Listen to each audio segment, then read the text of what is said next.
Hello, I'm Aparna Pai from MILES, the Manipal Center for Innovation, Leadership and Entrepreneurship at the Manipal Academy of Higher Education, MAHE Bengaluru, and I'll be your host for this podcast. Welcome to the MILES podcast, where we bring together founders, investors, industry leaders, and educators to explore ideas shaping the future of entrepreneurship and innovation. In today's episode, we'll explore an important topic: the future of enterprises, rethinking how we build, work, and thrive. Enterprises have constantly evolved, from hierarchical structures and meritocratic models to matrix and collaborative organizations. But what will the enterprise of the future look like? Joining us today is Varun Venugopal Gupta, AGM at the Manipal University Technology Business Incubator, MUTBI Satellite Center at MAHE Bengaluru, and Head of Studies Entrepreneurship for Impact at Srishti Manipal Institute of Art, Design and Technology. Varun is an entrepreneur, educator, practitioner. He brings the practitioner's perspective to entrepreneurial education. He believes entrepreneurship should be taught as a practice, with practitioners not just teaching from experience but coaching and supporting entrepreneurs through their own journeys. He is also a business designer and improv theatre actor, working with entrepreneurs and communities to build healthier, financially resilient, and purpose-driven enterprises. His work spans venture building, rural and agri and entrepreneurship, cooperatives, and inclusive enterprises. And he's the author of a book, Your Guide to Building a Healthy Enterprise. Varun, you're having many hats, and welcome to the Miles podcast. Thank you. It's a pleasure. So getting into the discussion, when you say we need to imagine new ways of enterprises, why do you say so? And what are the current challenges in our economic and business systems? So I want to start off with something very provocative. Capitalism in the current form, I think, is breaking, or if not already broken. And I'll give you some facts why I say so.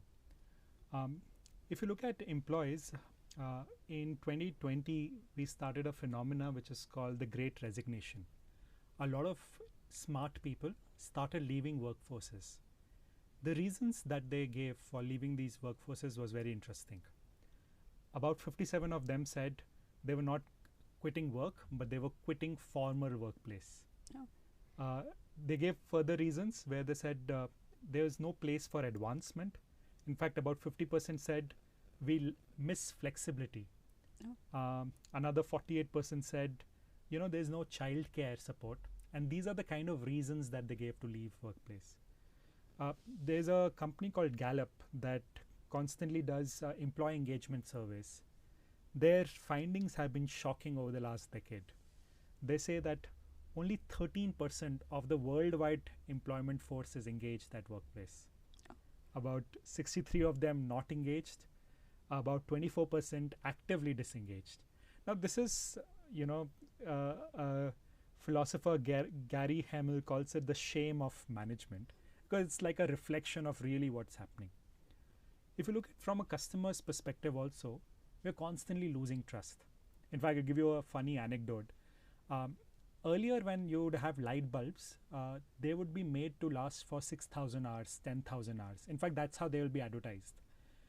But soon the light bulb companies realized if the life of a light bulb is going to be so long, nobody will buy light bulbs. People will install it once and be done with.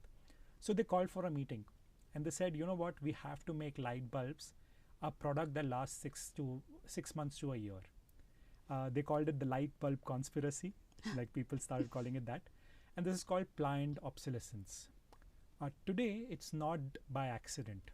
It's a design which is built into business models. Like if you look at phones, phones are made to last 5 years, 6 years. They'll stop updating software. Correct. Apps will stop working. Now, hardware is proper, but this is obsolescence, such that you have to buy a new phone. Correct. Consumer electronics life is reducing. Customers are constantly struggling to read what is in the label, what is really going into their product. If you look at simple thing like reviews are losing trust. You don't know Whether it's paid for. whether it's paid for, how many people are genuine who've put in their review. Now, this is largely pointing to a phenomenon that customers are losing trust. We want to know what is into our product, who's making our product. the problem continues. Like if you look at the entrepreneurs themselves, on the face of it, they might look like they are in control. But if you have a long conversation with anyone, you will soon realize that they are also burning out. Today, it's become less about impact making, about customers, but it's become more about chasing the investment, pleasing the investors. Correct. And so on. Like if you look at people who actually make our products, artisans, gig workers, they are paid the least in the supply chain. How much is their transparency? Nobody knows. In fact, for gig workers, even basic rights from PF to insurance are often denied. So the list goes on. And I often say this is, if it's been designed this way, if it has to be redesigned, it is us who have to redesign it and reimagine entrepreneurship. Correct. Especially the 10-minute delivery. I think that time the topic really came up. Yes. So there are many enterprises have evolved over time, and what do you think have been the key shifts in the way they are structured and managed? So historians and psychologists who study human evolution, they mostly agree on something which is very fascinating. They believe humans didn't evolve linearly. We've evolved in phases. The same is true for capitalism. And if you look at capitalism or the way we do industries, we are a mirror of how society is. So, for example, earlier you would have this thing of one autocratic leader. They are the chief, and this happens in chimpanzees or in animal kingdom also. Whoever is the strongest animal becomes the leader of the tribe. Earlier enterprises were also like that. There would be a leader. Whatever the leader said, everyone has to follow. Correct. Leader will decide who does what. Leader will also decide who gets how much share of the meat. So that's how the first early enterprises began. In fact, it's a mindset that continues even now. Some enterprises function like that. But soon people realize that if you want to build even larger organizations, that doesn't work. You need hierarchy and you need processes which are replicable.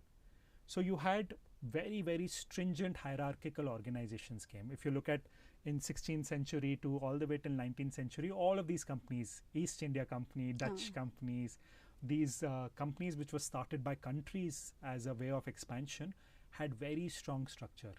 They were all reporting to the Queen. Nobody can question the Queen. Correct. And colonel under that, the front line. So the hierarchy was kind of maintained.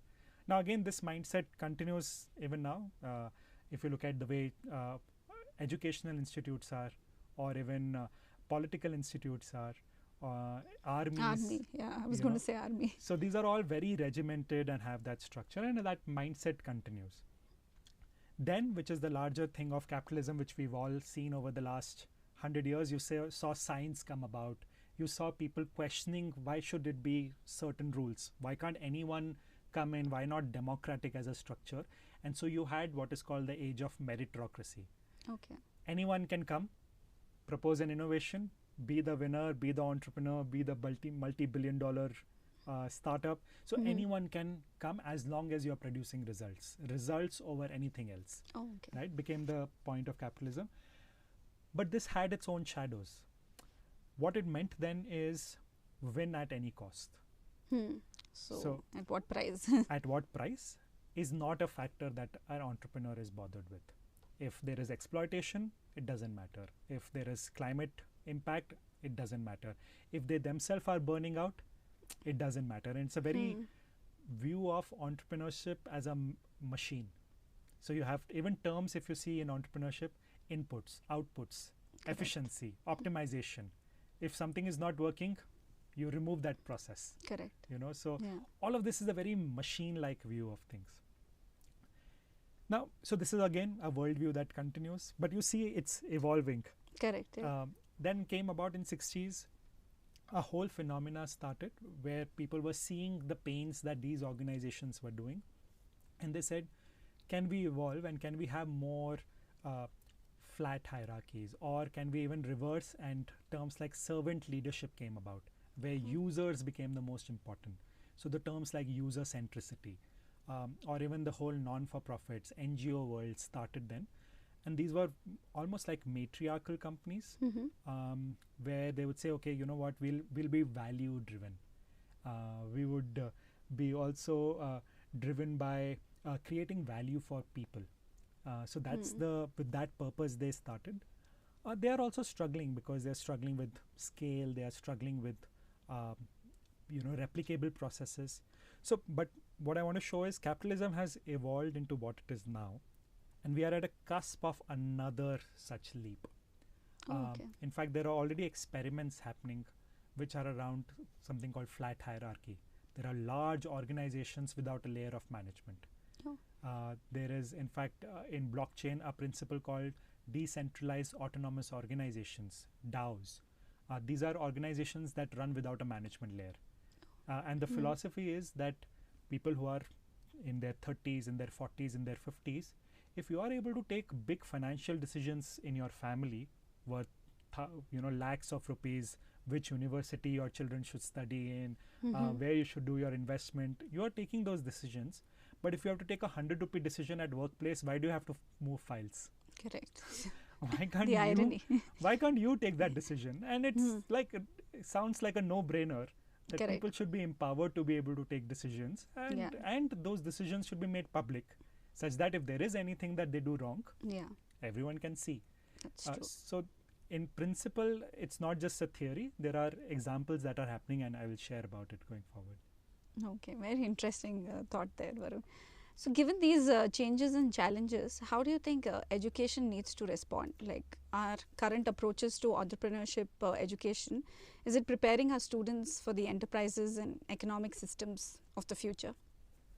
So the one challenge I keep throwing to entrepreneurship courses is please don't package management courses as entrepreneurship courses, because a lot of entrepreneurship courses come from the theories of management studies. So they come from this efficiency, operationalizing mindset.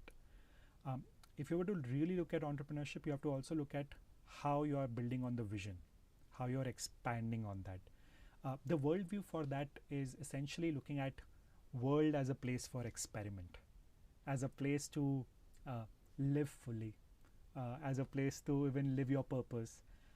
And if you were to have that as a mindset, then you will begin questioning the very structures entrepreneurship exists in.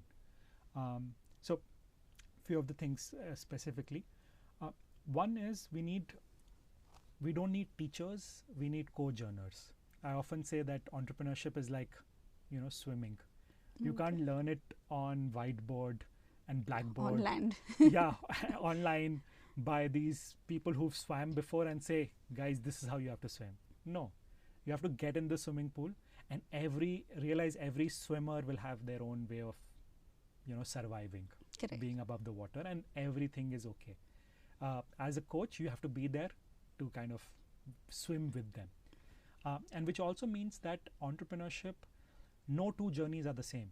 If you see any two companies, for example, Amazon, Flipkart, you might say, oh, both e-commerce, both have had very different journeys, very different kind of investors, very different thing what keeps them afloat. So if that's the case, how can you have an entrepreneur teacher who gives out gyan? You have to realize that each company has to chalk out their own path, and every decision that they take is unique. So you have to be there on their shoes. So that's the whole thing of an educator as a practitioner. The last bit that I want to share is you also have to look at entrepreneurship as an art form. In fact, my course was a Master of Arts program in entrepreneurship. And the reason is because you use words like experimentation, novelty, creativity, autonomy, self-expression. Now, these are all artists' words. And let their enterprise be their art. And very interesting. Every artist has their right to how they want to live their and act it out or play it out on the stage. Yes. It's interesting. So you've also been working on the idea of venture studios for different kind of entrepreneurs and communities. So could you tell us more about what this idea is and what you're trying to build through these venture studios? Absolutely. So in fact, any of the ideas I presented so far, none of these are theory. What I believe in is we got to do live practice. And I want to give you some 5-6 points in terms of what we are doing. So first is I spoke about looking at this thing as a systems change. Systems change means anything that you want to set about. I'll give you an example actually. for example, today you have deliveries that are coming in. Now, many times what happens is, suppose a person has 2 deliveries in the same housing complex, they can't deliver it together. Oh, okay. Because of the approval system in the MyGate app. The MyGate app, right? So, suppose they have to go to the block A, and then they have a delivery in block B, and all of these are, say, 200 meters away from the gate. Now, the delivery person has to park their vehicle outside the gate, walk 200 meters to deliver in A block, come back, get approval again for B block, and go again. Oh my, okay. Now, in this meanwhile, if they want to rest for a bit, say it starts raining and all of that, they have no place to do that. Yeah, that is true. Right? Yeah. Even throughout the day, there is no place for them to kind of sit, rest. There challenges go further. Suppose they meet with an accident while delivering, it's all on them. They are just correct, gig worker and all. Now, if you were to solve for this is a systemic problem. You got to work with RWAs. You got to work with apps like MyGate. You got to work with policies. You got to work with government to say that, okay, how can we make insurance more affordable? A solution to this is going to be a multi-layered solution, which is called systems change. Okay. Now, in design, the word systems design came about almost few decades back. But who will take lead in creating these system solutions? From the last 1 year, we are actually actively experimenting on this. So there's a fellowship that I'm a facilitator on. It's called Center for Systems Practice. And we are working with 12 fellows, all on wicked problems. Okay. Like, for example, somebody is looking at revitalizing a river in Bihar. Oh, lovely. And now it's a complex systemic problem because there are policies involved, there is waste management involved, there are government schemes involved, there are people's behavior involved, there is waste collection involved, there is water testing involved, multiple of these. So problems like this, problems like sexual harassment in informal workplace. Even problems like making agriculture more sustainable. Correct. To have the waste being converted into fertilizer, to come back into the soil. Any of these are system issues. So we are working with 12 fellows to do this. Yeah, even a burning of that stubble that happens every year. I think that is also a huge issue. So one of the fellows is looking at biochar as a solution and looking at if the farmers can get carbon credit for making that biochar. So they're looking at this global expertise coming into local solutions. And that's a typical system challenge problem. And like we are walking the talk, being practitioner, educator with them. So that's just the first thing. Second is even the way my own enterprise is structured is an experiment. We don't have a website. Okay. We don't have a social media page. Okay. We are 34 people. None of them are full-time. Oh, interesting. Everyone works on a structure. When a project inspires you, when the finance of it is okay to you, for you, timelines work for you, you take it up. If it doesn't work for you, no obligation. So much so you can even change the role that you've played. So if you're a finance person, you're managing finance in one project, you don't have to be managing finance all throughout. Next project, you are interested in being a design researcher, come be a design researcher. Next project, you want to be right? And this came about because this is what worked for us. For example, when we were pregnant, we wanted to take a year off. A structure like this affords us to say, okay, for a year, we won't take a challenge. Correct. You know, my co-founder right now is struggling with something in her personal life. She can take a break. So, you know, it gives us the flexibility and it works for us. Yeah. Now, if I was to go and work with any of those entrepreneur educators, they'll be like, oh my God, you know, what about scale and what about this? We've been almost doubling every year. Oh, wow. Okay. You know, and we are doing it in a way that works for us. And we are enabling the same decision making for other enterprises we work with as well. So, for example, I'm working with cooperatives who are now doing supply chains across different states, where farmers now will own an e-commerce company. Oh, so you rule out the middlemen altogether? Well, we enable them to become middlemen, where farmers now start not selling just their harvest, but start selling processed goods. Okay. So, for example, if you have somebody who's growing aloe vera, aloe vera typically fetches about 2 to 3 rupees a kilo when sold in the market as aloe vera. But if you can make a pulp out of it, like a gel, you fetch much higher price. Second, you increase the shelf life, because aloe vera, once it is harvested, has a shelf life of just 2 days. Okay. Which means if it is being then processed in a factory, by the time it reaches the factory, the yield has already dropped by 30-40%. Okay. But if the farmer at the farmer's end could process it, the yield would be much more higher. Third is the waste that any of this produces. For example, the husk of the outside layer, the skin of aloe vera. When you process it on factory or on farm, you can bring it back to the farm. Yeah. And you can use it as a fertilizer, you can Yeah. use it as something else. But if it goes to a factory, you can't do that.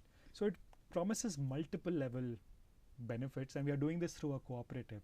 Okay. And in fact, we've done this for apples. We've done this for new berries like sea buckthorn, which grown in Ladakh. And when you are able to process then typical fruits which have a small shelf life and which were not in use, like sea buckthorn, now can find a way to be used. Yeah. What is this sea buckthorn? What is it used for? It's a berry, and it's a highly nutritious berry. It grows in like a cacti form. But because it was grown in regions in Ladakh, they were never used in commercial applications.